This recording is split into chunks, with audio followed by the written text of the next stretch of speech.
pensando qué texto de la palabra del Señor será para predicar en estas Navidades.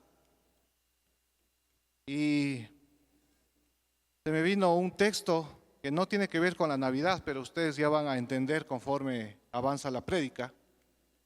Van a entender de qué se trata y van a poder conectar.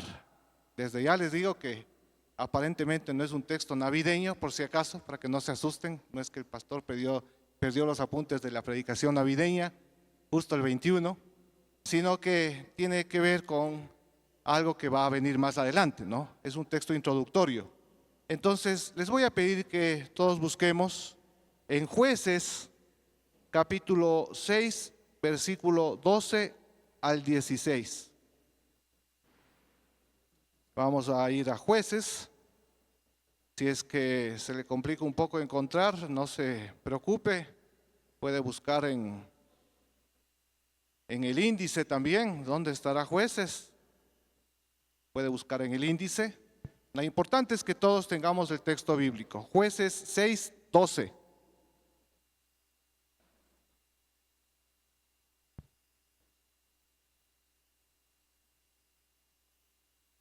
Jueces capítulo 6, versículo 12. Cuando ya todos tengamos, me avisan por favor. Voy a leer en la NBI, en la nueva versión internacional. Jueces capítulo 6, versículo 12. ¿Tenemos todos? ¿Sí? Dice la palabra del Señor. Cuando el ángel del Señor, miren, ¿a qué le recuerda esa expresión? Cuando el ángel del Señor, ¿qué le viene a la mente? En estas épocas, cuando escuchamos el ángel del Señor, inmediatamente se conecta con el anuncio del ángel del Señor a María, ¿verdad? Pero este anuncio es totalmente diferente, pero ya vamos a entender por qué. Cuando el ángel del Señor se le apareció a Gedeón, le dijo: el Señor está contigo, guerrero valiente. Pero miren lo que replica Gedeón. Esto es interesante. Versículo 13, Jueces 6:13. Pero Señor, replicó Gedeón, si el Señor está con nosotros, ¿cómo es que nos sucede todo esto? ¿Dónde están tus maravillas que nos contaban nuestros padres cuando decían: el Señor nos sacó de Egipto? La verdad es que el Señor nos ha desamparado y nos ha entregado en manos de Madián. Los madianitas eran los enemigos de Israel en esa época. Y hasta ahí esta introducción un poco extraña, ¿verdad? Pero mis hermanos queridos, si nos ponemos la mano en el pecho y somos sinceros delante de Dios, no voy a pedir que levantemos las manos, pero ¿cuántos de nosotros nos hemos sentido desamparados por Dios en esta época? Por toda la situación de violencia que estamos viviendo a las puertas de la iglesia nada más, aquí, a las puertas de nuestras casas, en las calles, la delincuencia, la violencia, en nuestros hogares, la falta de trabajo o el trabajo precario, el subempleo, campea en nuestras economías familiares muy escuálidas. Sin hablar de la enfermedad que toca también nuestros cuerpos o de nuestros familiares también con enfermedades catastróficas como el cáncer, frente a lo cual no tenemos respuesta. Y aunque el anuncio del ángel le dijo a Gedeón: el Señor está contigo, valiente guerrero, animándole el ángel, Pero parece que la decepción, la tristeza de Gedeón era tan grande que le replicó: no sentimos que el Señor esté con nosotros. Me siento desamparado, igual que el pueblo de Israel. Estaban pasando por un momento muy difícil, atacados por los madianitas que les superaban en número y eran bastante crueles con el pueblo de Israel. No podían comer, no podían cosechar. Gedeón mismo tiene que estar a escondidas, trillando el trigo en esa época, una sociedad agrícola, a escondidas. He visto pueblos así.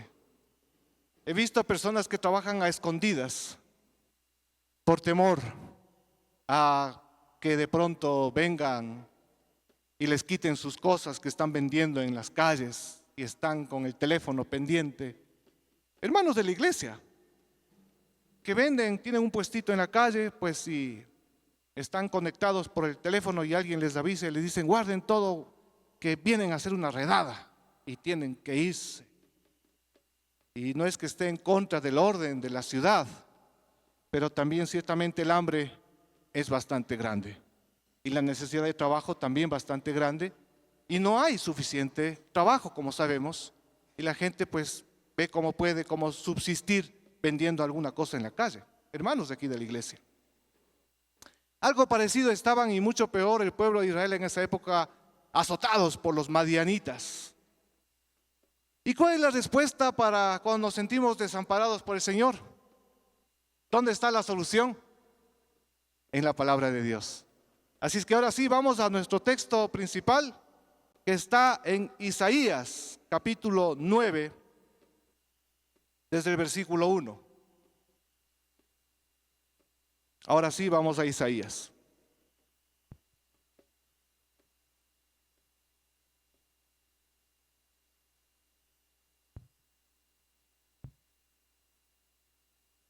Isaías 9, 1. Voy a leer en la NBI. Anote, subraye, señale la palabra del Señor en sus dispositivos electrónicos o físicamente. Señale la palabra del Señor. No nos olvidemos de la palabra. Es fácil. Isaías capítulo 9. Un texto muy hermoso y muy conocido y muy predicado en Navidad. Pero ahora vamos a ver el contexto de ese texto. Todo lo que está antes y después. ¿Ya tenemos todos? Isaías capítulo 9, versículo 1. Dice la palabra del Señor. Miren. A pesar de todo, no habrá más penumbra para la que estuvo angustiada. En el pasado, Dios humilló a la tierra de Zabulón y a la tierra de Neftalí. Pero en el futuro honrará a Galilea, tierra de paganos. En la Reina Valera de 60 dice: Galilea de los gentiles, tierra de paganos en el camino del mar, al otro lado del Jordán. Miren estas palabras, qué hermosas. Y aquí ya es poesía esto, desde el versículo 2 es poesía. El pueblo que andaba en la oscuridad ha visto una gran luz. Sobre los que vivían en densas tinieblas, la luz les ha resplandecido. En otra versión dice: les ha amanecido, ha salido el sol para ellos, los que vivían en las tinieblas absolutas. Tú has hecho que la nación crezca, has aumentado su alegría, y se alegran ellos en tu presencia, como cuando recogen la cosecha, como cuando reparten el botín. Aquí, mis hermanos queridos, el contexto de Isaías es un contexto de guerra. Y por eso es que en medio de la guerra, como tantas guerras, vemos ahora un mundo violento, bañado en sangre por tantas guerras en todo el planeta, y algunas otras bastante cerca de nosotros que posiblemente se desaten. Pero hay amenaza de guerra, hay amenaza de invasión, y no estamos lejos. Y la guerra repercute a todo el mundo globalizado, nos afecta. Ahí estaban angustiados. Por eso dice, a pesar de todo, dice el profeta Isaías, siervo del Señor, hombre de Dios, que habla en nombre de Dios. Eso significa profeta, hablar en nombre de Dios, hablar la palabra de Dios, ser fiel a lo que Dios le ha dicho. Isaías es un profeta fiel, de los más grandes del Antiguo Testamento, citado por el Señor Jesucristo, citado por el Nuevo Testamento. Ciertamente este pasaje es la base del cristianismo. Y a ese pueblo que estaba angustiado en la guerra, podríamos decir un contexto de violencia igual que nosotros también, mucha violencia. Y estaban todos angustiados, había humillación, a veces nos sentimos también humillados en nuestra propia tierra. La tierra de Zabulón y la tierra de Neftalí habían sido las más afectadas por la violencia, por la sangre. Pero hay una promesa que viene aquí para ese pueblo que estaba angustiado en ese tiempo. Pero en el futuro, dice, honrará a Galilea. Y Galilea, mis hermanos queridos, un lugar complejo, donde confluían varias etnias. Galilea de los gentiles, conocido en el Nuevo Testamento también. Había gente de todos los lugares. Era un lugar donde había mucho comercio, pero también había mucha idolatría. También había mucha necesidad de Dios. Y ahí es donde se crió nuestro Señor Jesucristo. Ahí es donde creció y ahí es donde comenzó su ministerio, en Galilea de los gentiles. Porque ciertamente la salvación es para todas las etnias, para todos los pueblos. Y yo les pregunto, mis hermanos, ¿la salvación del Señor Jesucristo será también para los árabes? Les pregunto, ¿qué piensan ustedes? O alguien dirá, no, pastor, para los árabes no. Para todos menos para los árabes. Porque Dios no hace acepción de personas, mis hermanos queridos. Otra pregunta, un poquito ya más. Vamos entrando un poquito más fuerte. La palabra de Dios es así. No soy yo, es la palabra de Dios. ¿Será que la salvación también es para los palestinos? Ya menos personas dijeron que sí. Ya bajó el número de personas, algunos lo piensan. ¿Será también para los palestinos la salvación del Señor Jesucristo? ¿Habrá iglesias en Palestina? Iglesias que confiesan a Jesucristo. ¿Qué piensa usted? Mis hermanos queridos, hay seminarios en Palestina. Seminarios donde estudian la palabra de Dios, se forman pastores, misioneros que creen en Jesucristo. Hay seminarios, no solo iglesias cristianas, sino seminarios. Imagínense, mis hermanos, no sé si algunos sabían eso. Lastimosamente la información está sesgada a nivel global. Las grandes cadenas noticiosas difunden de acuerdo a intereses particulares y privados. Eso ya lo sabemos. Hay un pueblo de Dios también ahí. Por eso Galilea de los gentiles, mis hermanos queridos, tierra de paganos, dice la NBI. Ahí es donde comenzó el ministerio de nuestro Señor Jesucristo. ¿Qué más dice la palabra del Señor? Ellos andaban en oscuridad. Yo no sé cómo se puede andar en la oscuridad. Cuando se va la energía a la madrugada. ¿Cómo andamos? ¿Andamos o no andamos? No podemos andar bien, pues nos tropezamos, nos caemos. Así estaba ese pueblo, así como a veces nos sentimos nosotros tropezando, cayéndonos. En medio de todos los problemas que estamos viviendo como familia, como sociedad, como Ecuador. Así también estaba este pueblo, estaba en la oscuridad. Pero la luz les ha resplandecido. Mientras más oscura es la noche, más fuerte es la luz del amanecer, mis hermanos. Por la gracia del Señor. ¿Quiere aplaudir al Señor Jesucristo?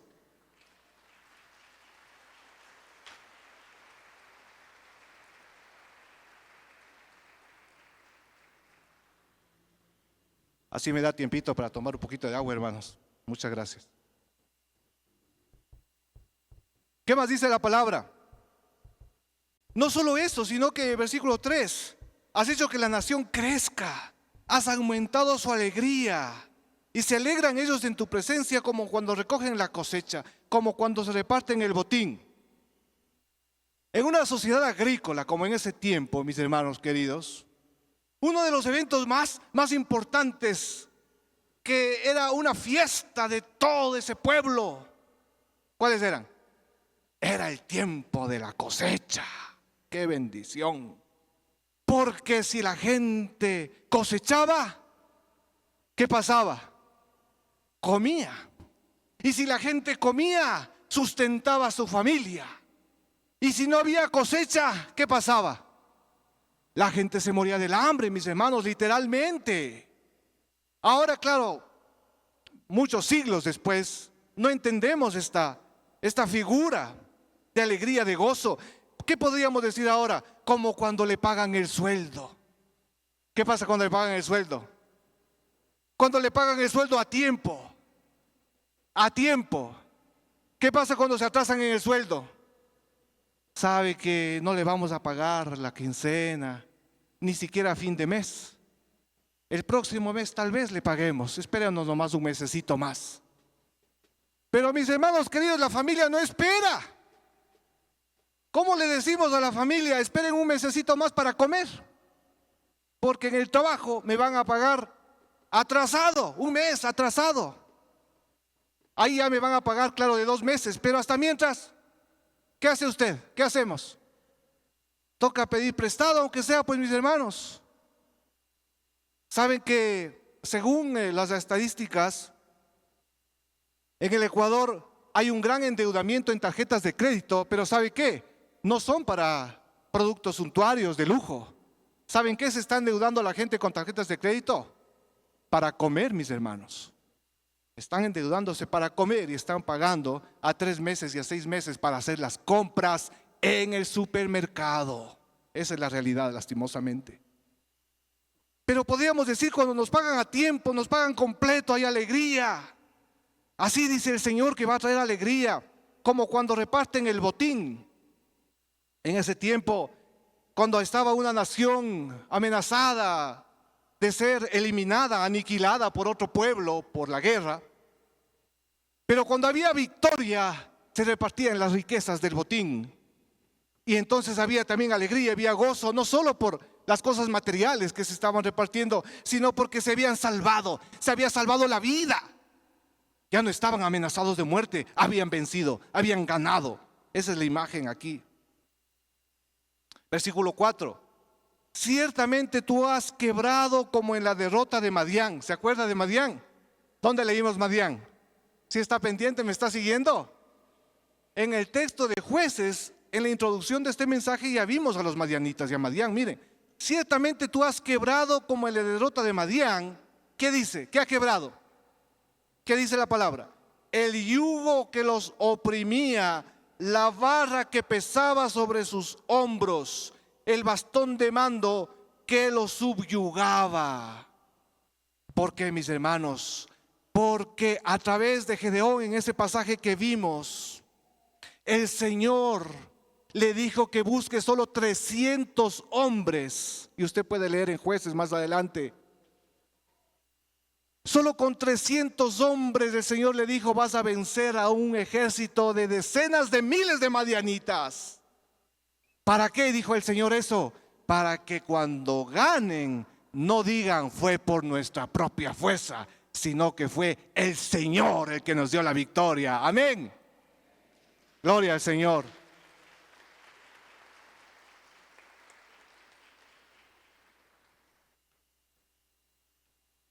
Y asimismo, mis hermanos queridos, nosotros que estamos aquí, por la gracia del Señor, un día, cuando el Señor nos conceda, tendremos nuestro propio lugar.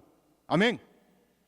Y todo eso será milagroso, para que nadie diga por la fuerza humana se logró tener un local, sino que esto es un milagro de Dios. Pero tenemos que esperar el tiempo de Dios, pues mis hermanos queridos. Tenemos que ser pacientes. No es a nuestra manera, es a la manera de Dios, es en el tiempo de Dios. Nosotros estamos haciendo lo humanamente posible, más allá de nuestras fuerzas. Horas y horas de reuniones, de papeleos, de tantas cosas que humanamente tenemos que hacer.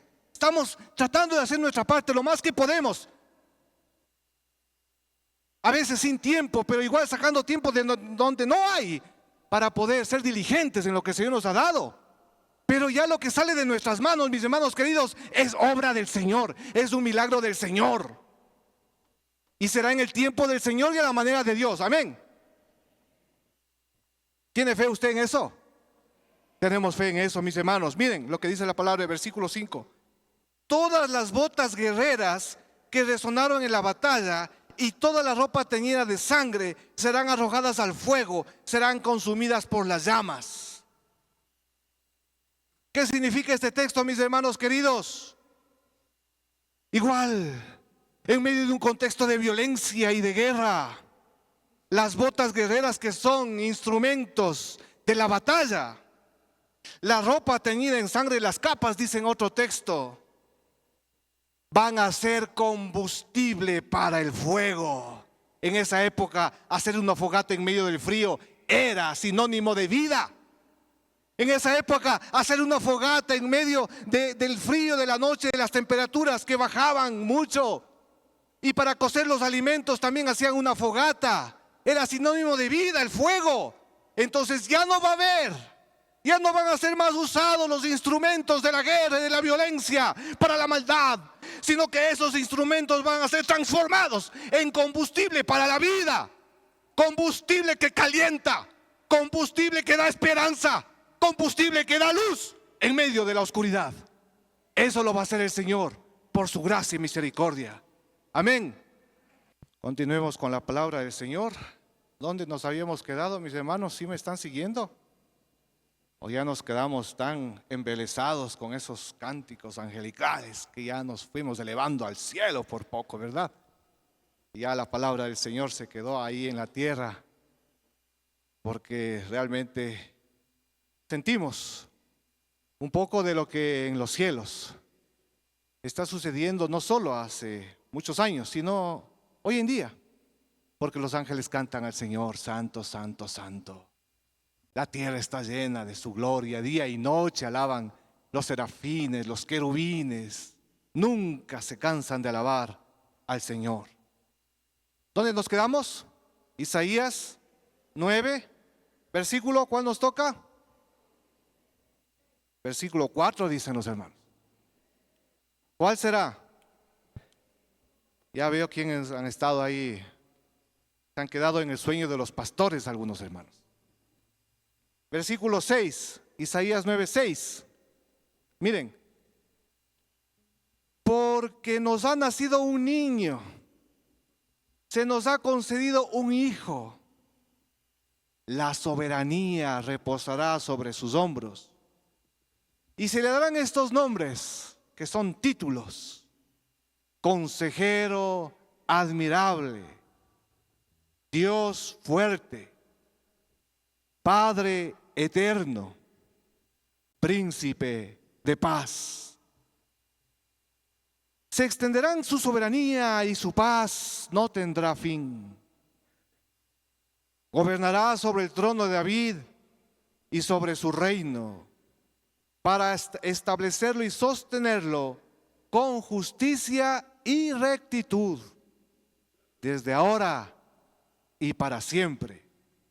Esto lo llevará a cabo el celo del Señor Todopoderoso. Amén. Miren, este texto que está en las tarjetas navideñas y es muy conocido, muchas veces es sacado de contexto. Pero ahora estamos analizando en el momento en el que fue dado, hace 700 años aproximadamente, algunos dicen más, a un pueblo que estaba en guerra, que estaba en violencia, que estaba en angustia, en zozobra. Claro, Mucho de eso como consecuencia y como castigo de sus propios pecados, de su propia idolatría. El pueblo estaba sufriendo porque se había alejado de Dios. Y podemos regresar un poco en Isaías, sin perder de vista el texto de Isaías 9. Retroceder algunas páginas nomás en Isaías, mis hermanos queridos, y ver un poco cuál era la situación en la que estaba viviendo el pueblo de Dios. ¿Por qué es que este juicio es un juicio tan fuerte, tan duro? ¿Cómo estaban viviendo ellos esa experiencia religiosa? Podemos ver en Isaías capítulo 1, podemos leer el versículo 13. Miren, Isaías 1:13. ¿Ya tenemos todos la palabra de Dios? No me sigan trayendo vanas ofrendas, dice el Señor. El incienso es para mí una abominación. Luna nueva, día de reposo, asambleas convocadas. No soporto que con su adoración me ofendan. Miren, ese es el contexto. Yo aborrezco sus lunas nuevas y festividades. Se me han vuelto una carga que estoy cansado de soportar. Cuando levantan sus manos, yo aparto de ustedes mis ojos. Aunque multipliquen sus oraciones, no las escucharé, pues tienen las manos llenas de sangre. Lávese, límpiesen, aparten de mi vista sus obras malvadas, dejen de hacer el mal, aprendan a hacer el bien. Busquen la justicia y reprendan al opresor. Aboguen por el huérfano y defiendan a la viuda. ¿Qué más dice la palabra? Vengan, pongámonos las cosas en claro, dice el Señor. ¿Son tus pecados como la escarlata o rojos como la grana? Dice en otro texto. Quedarán blancos como la nieve. ¿Son rojos como la púrpura? Quedarán como la lana. ¿Están ustedes dispuestos a obedecer? Comerán lo mejor de la tierra. Ahora sí volvamos a nuestro texto de Isaías capítulo 9. El contexto, mis hermanos queridos, religioso en esa época era de una religión vacía, de una religión estéril, de un rito, de una costumbre que se repetía vez tras vez en las asambleas, en las reuniones.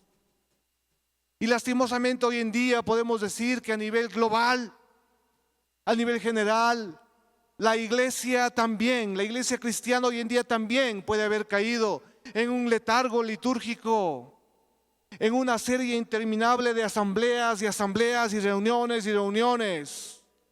Pero como dice también el texto, con sus labios me adoran, pero su corazón está lejos de mí. Eso dice también Isaías en otro pasaje.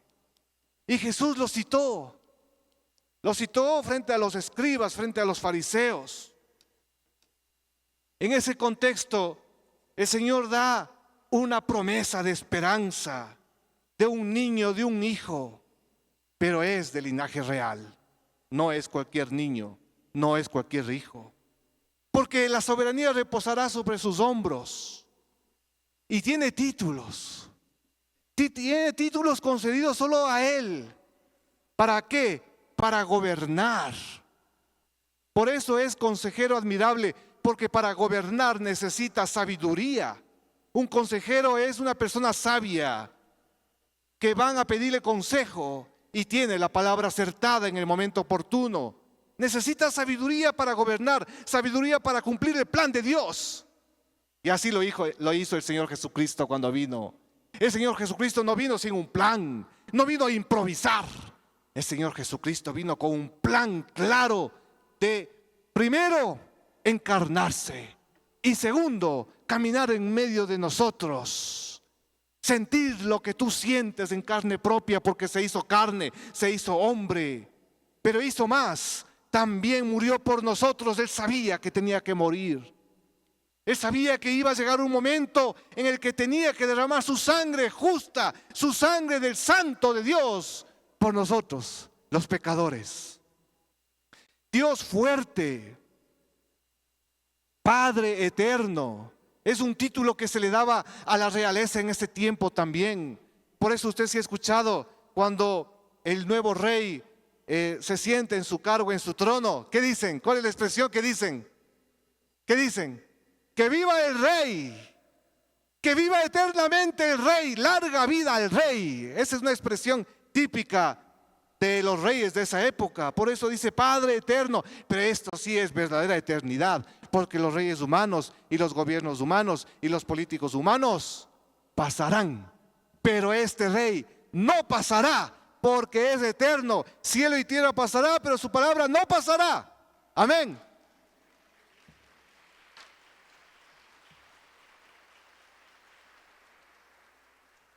Pero dice más la palabra de Dios. Dice, príncipe de paz. Y en esta época de tanta inseguridad, de tanta violencia, esta paz es la paz del shalom. Esta paz no solamente es ausencia de conflicto, ausencia de guerra. Aquí en el original, en el hebreo, dice príncipe de shalom. ¿Y qué significa el shalom? El shalom significa una paz integral, una reconciliación conmigo mismo, una reconciliación con los demás, con mi prójimo, y una reconciliación con la naturaleza, con el entorno. Es un bienestar pleno, absoluto, total, que involucra todas las áreas de mi vida y de la vida de los demás. Eso significa el shalom. Es una palabra muy poderosa, muy importante. Príncipe de shalom es lo que vino el Señor Jesucristo a traer. Y ciertamente esta paz del Señor Jesucristo incluía a veces confrontación, ¿o no? A veces incluía confrontación. ¿Con quiénes? Con los fariseos, con los escribas de esa época, con el sistema religioso, igual que aquí en Isaías. También el sistema religioso era un sistema que se fijaba más en el detalle, en el rito, en la costumbre, en la rigurosidad de cumplir la religión, pero no había justicia para los pobres, para los desvalidos. Pero su corazón estaba lejos del Señor, había pecados ocultos tal vez, en la intimidad de sus pensamientos, de sus corazones. Tal vez el pueblo de Israel no buscaba realmente a Dios. Era solamente algo como una imagen, como una fachada. Era solamente como unas tumbas bien blanqueadas, pero por dentro había huesos podridos. Y es lo que el Señor Jesús les dice a los religiosos de esa época. Ustedes son sepulcros blanqueados, generación de víboras, les dice. Jesús vino a traer shalom, pero ese shalom del Señor Jesús incluía también a veces confrontación. Decir la verdad, cara a cara, de frente. ¿Qué es lo que necesitaba el pueblo escuchar? Necesitaban volver a Dios de todo corazón, volver a Dios en lo más íntimo de su alma, en sus lugares secretos, en la intimidad de su devocional, del estudio de la palabra, de la alabanza, en sus pensamientos, en el tiempo libre. ¿Qué hacemos en el tiempo libre? ¿Qué hacemos cuando nadie nos ve? ¿Qué hacemos en nuestras casas? ¿Qué hacemos cuando cerramos la puerta de nuestra habitación en la noche, en la oscuridad? ¿Qué hacemos cuando no estamos aquí en la iglesia, con nuestras familias? Buscamos al Señor Jesucristo, caminamos con Él, le adoramos, le servimos. No que seamos perfectos, hermanos queridos, todos estamos luchando con el pecado, luchando con muchas cosas en esta tierra. No se acabarán esas luchas hasta que venga el Señor Jesucristo. Si alguien puede decir, pastor, yo ya no lucho contra nada. Mis hermanos queridos, es algo excepcional. Y realmente quisiera escuchar a esa persona que me diga, ¿cómo logró vencer todas las luchas en esta vida, en esta tierra? Mientras estemos aquí, estamos en una lucha constante. Se extenderá su soberanía y su paz y su shalom nuevamente. Miren, no tendrá fin ese shalom. Llegará un momento en el que la presencia del Señor Jesucristo Cuando el Señor Jesucristo venga por segunda vez, establecerá su reino y su dominio por toda la eternidad. Ya no tendrá fin. Pero ciertamente ya comenzó el reino del Señor Jesucristo. ¿Y sabe dónde comenzó? En nuestros corazones, mis hermanos. ¿Quiénes pueden levantar la mano y decir, el reino del Señor Jesucristo ya comenzó en mi corazón? Tal vez no todos, porque tal vez alguien vino invitado, y qué bueno que hayan venido invitados, familiares, amigos, que todavía el Señor Jesús no está reinando en el trono de su corazón. Pero este es el día de salvación. Amén.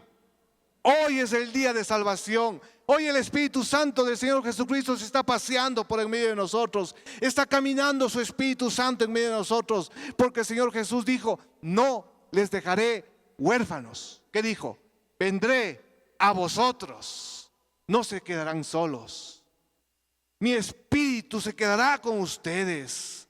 Él les enseñará todas las cosas.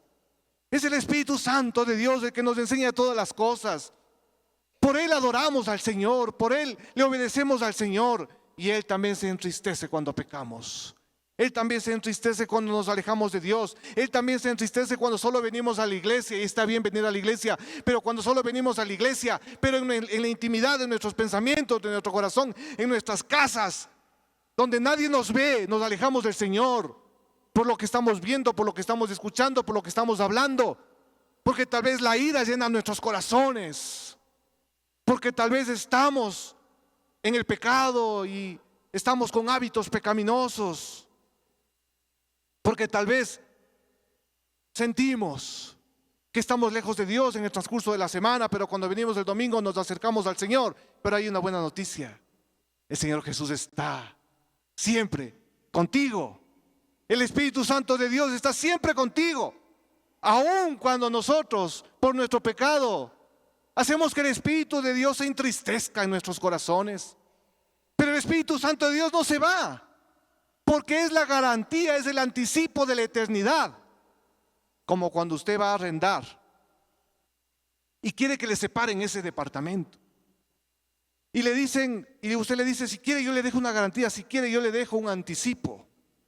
Si quiere yo le pago un mes por adelantado, pero por favor sepáreme ese departamentito, no me lo arriende, por favor, lo necesito. Y le dice, bueno, está bien.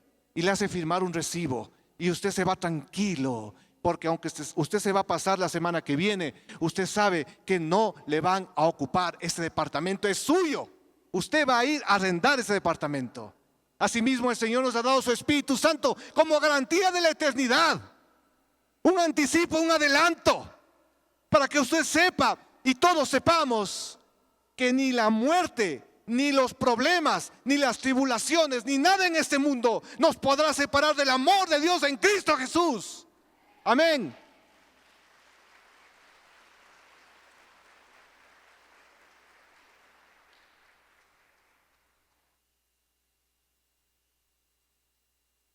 Dice también, gobernará sobre el trono de David. Miren, es de la descendencia davídica. Y sobre su reino para establecerlo y sostenerlo. ¿Con qué? Con justicia y rectitud.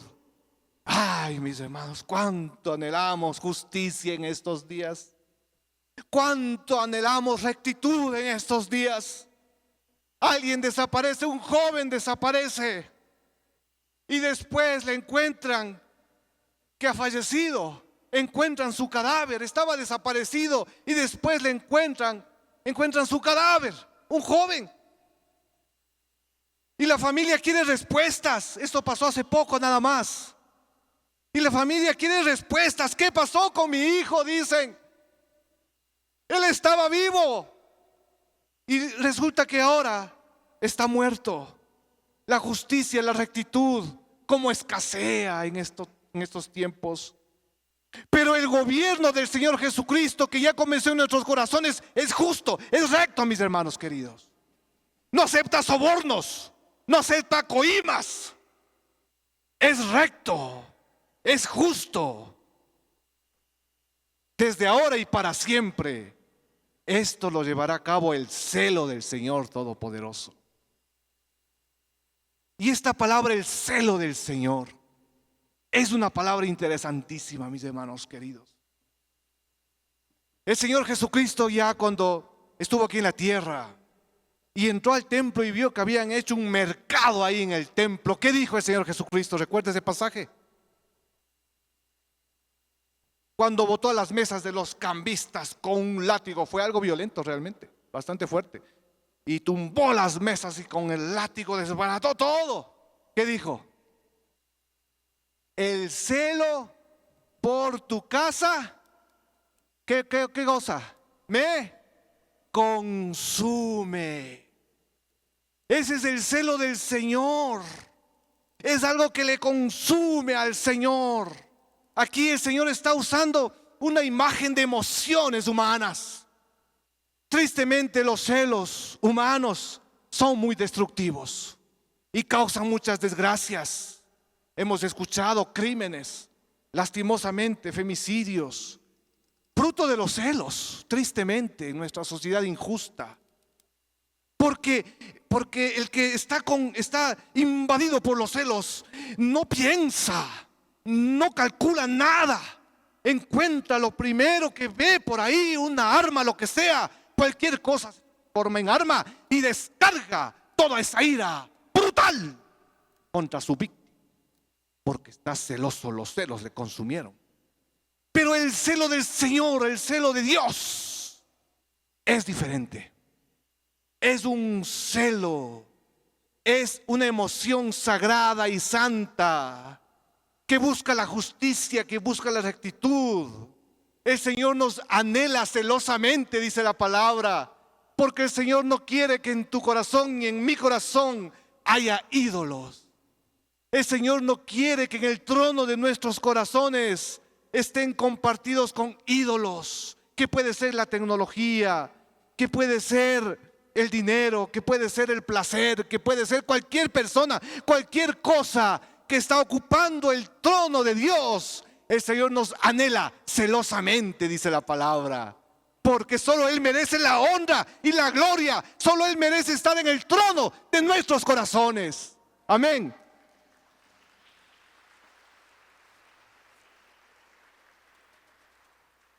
Y por eso, mis hermanos queridos, tenemos esperanza, porque esta profecía, cuando fue dada, tuvieron que pasar 700 años para que el pueblo de Israel pueda ver que de alguna manera esta profecía se pueda llevar a cabo.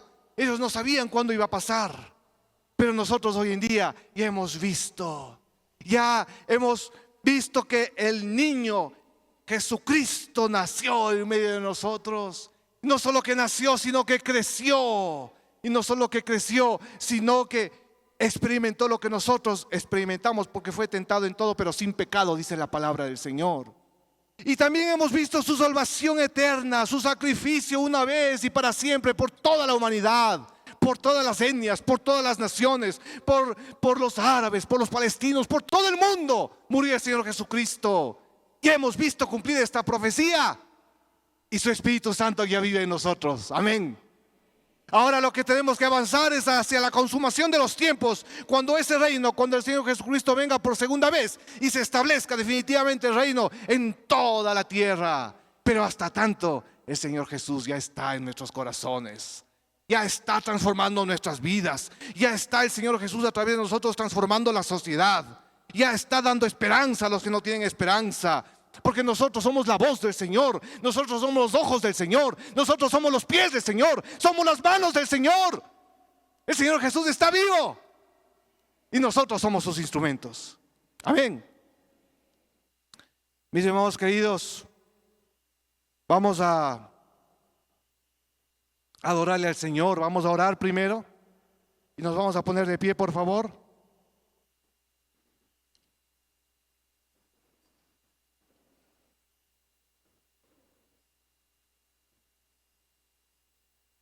Y vamos a entonar esta alabanza hermosa que dice: tú dejaste tu trono y corona por mí. El Señor Jesús lo dio todo, mis hermanos. Digámosle al Señor Jesús: ven a mi corazón, oh Cristo, porque en Él hay lugar para ti. Dígale al Señor Jesús: ven a mi corazón, oh Cristo, porque en Él hay lugar para ti. En el pueblo no había lugar para el Señor, estaba todo lleno, saturado.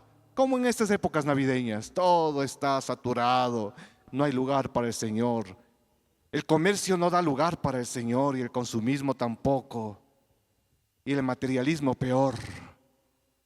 Pero en esta mañana nosotros sí le vamos a abrir nuestro corazón al Señor Jesucristo y le vamos a decir: ven, Señor Jesús, en mi corazón si hay lugar para ti. Adoremos al Señor.